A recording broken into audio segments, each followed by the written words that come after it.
हमारी इस यात्रा के पहले चरण में हमने महाराज दशरथ के 4 तेजस्वी पुत्रों श्री राम, भरत, लक्ष्मण और शत्रुघ्न के दिव्य जन्म की कथा सुनी। अब हम आगे बढ़ते हैं उनके बाल्यकाल और उस महत्वपूर्ण घटना की ओर जिसने उनके जीवन की दिशा बदल दी। भगवान राम, भरत, लक्ष्मण और शत्रुघ्न चारों राजकुमार अयोध्या के राजमहल में बड़े हो रहे थे। उनके जन्म से अयोध्या में चारों ओर सुख, समृद्धि और आनंद का वातावरण था। राम सबसे बड़े थे और उनमें बचपन से ही अद्भुत गुण विद्यमान थे। वे शांत, गंभीर, आज्ञाकारी और अत्यंत प्रिय स्वभाव के थे।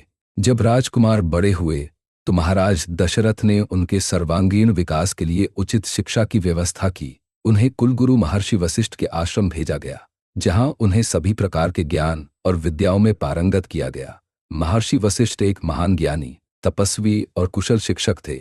उनके मार्गदर्शन में राजकुमारों ने वेदों, उपनिषदों, धनुर्वेद, उपनिषद 2 धन अध्ययन किया। शिक्षा पूर्ण करने के बाद राजकुमार अयोध्या लौटे। उनके आगमन से पूरी अयोध्या नगरी आनंदित हो उठी। वे अपनी प्रजा और माता पिता के प्रति विनम्र और समर्पित थे। राम अपनी विनम्रता, सौम्यता और मर्यादापूर्ण व्यवहार के लिए सभी के प्रिय थे। महाराज दशरथ को अपने पुत्रों पर गर्व था, विशेषकर राम पर, जिन्हें वे अपना उत्तराधिकारी बनाने का स्वप्न देख रहे थे। एक दिन जब राजकुमार युवावस्था में प्रवेश कर चुके थे, अयोध्या के राज दरबार में अचानक एक तेजस्वी, वृद्ध और प्रभावशाली ऋषि का आगमन हुआ। उनके शरीर पर तेज था और आंखों में अदम्य शक्ति। वे और कोई नहीं बल्कि महान तपस्वी और परम शक्तिशाली महर्षि विश्वामित्र थे। महर्षि वशिष्ठ और महाराज दशरथ ने उनका अत्यंत आदर सत्कार किया। विश्वामित्र के आगमन का उद्देश्य किसी गंभीर कार्य से संबंधित था। महाराज दशरथ ने उनसे पूछा, हे महर्षि, आपके आगमन से मैं धन्य हो गया, आज्ञा दें, मैं आपकी क्या सेवा कर सकता हूँ। आपका जो भी मनोरथ हो उसे मैं अवश्य पूर्ण करूंगा, क्योंकि मेरा वचन ही मेरी प्रतिष्ठा है। विश्वामित्र ने प्रसन्न होकर कहा, हे राजन, मैं आपके आतिथ्य से प्रसन्न हूँ। मैं यहाँ एक विशेष कार्य से आया हूँ।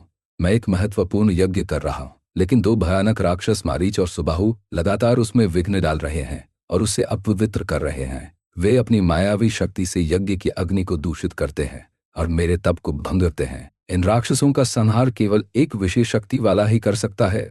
महाराज दशरथ ध्यान से सुन रहे थे। विश्वामित्र ने अपनी बात आगे बढ़ाई, हे राजन, मैं चाहता हूं कि आप अपने ज्येष्ठ पुत्र राम को मेरे साथ भेज दें। राम, जो धनुर्वेद में निपुण है और उनमें दैवीय शक्ति का अंश है, इन राक्षसों का वध कर मेरे यज्ञ की रक्षा करेंगे। मैं उन्हें गोपनीय अस्त्र शस्त्रों की विद्या भी प्रदान करूंगा। यह सुनकर महाराज दशरथ के चेहरे का रंग उड़ गया। राम अभी बहुत युवा थे और उन्होंने कभी युद्ध नहीं देखा था। एक पिता के रूप में वे राम को ऐसे भयानक राक्षसों के विरुद्ध भेजने से घबरा रहे थे। उन्होंने कहा, हे महर्षि, राम तो अभी बालक है। महाराज दशरथ बहुत गिड़गिड़ाए, क्योंकि राम उनके प्राणों से भी प्रिय थे। विश्वामित्र को दशरथ की यह बात सुनकर क्रोध आ गया। उनकी आंखों में तेज दिखाई देने लगा। उन्होंने कहा, राजन, आपने वचन दिया था कि आप मेरा मनोरथ पूर्ण करेंगे।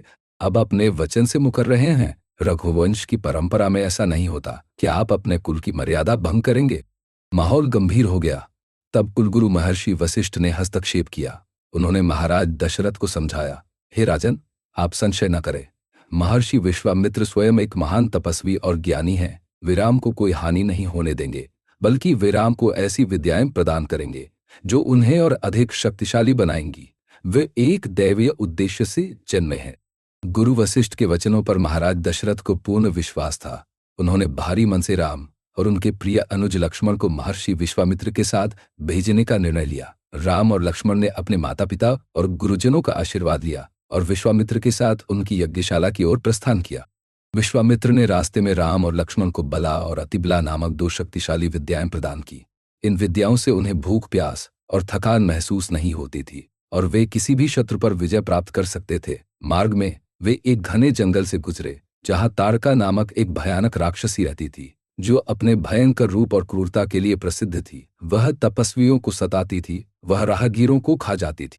इसके बाद वे विश्वामित्र के सिद्धाश्रम पहुंचे, जहां यज्ञ का आयोजन हो रहा था। यज्ञ आरंभ हुआ। राम और लक्ष्मण ने पूरी निष्ठा और सतर्कता से यज्ञ की रक्षा की। जब मारीच और सुबाहु अपने अन्य राक्षसों के साथ यज्ञ को भंग करने आए, तो राम ने अपने दिव्यास्त्रों से उन पर प्रहार किया। राम ने मारीच को इतनी दूर फेंक दिया। यज्ञ की समाप्ति के बाद महर्षि विश्वामित्र ने राम और लक्ष्मण से कहा, हे राजकुमारों, अब मैं तुम्हें मिथिलापुरी ले चलता हूँ। वहां जनकपुरी के राजा जनक ने एक भव्य धनुष यज्ञ का आयोजन किया है।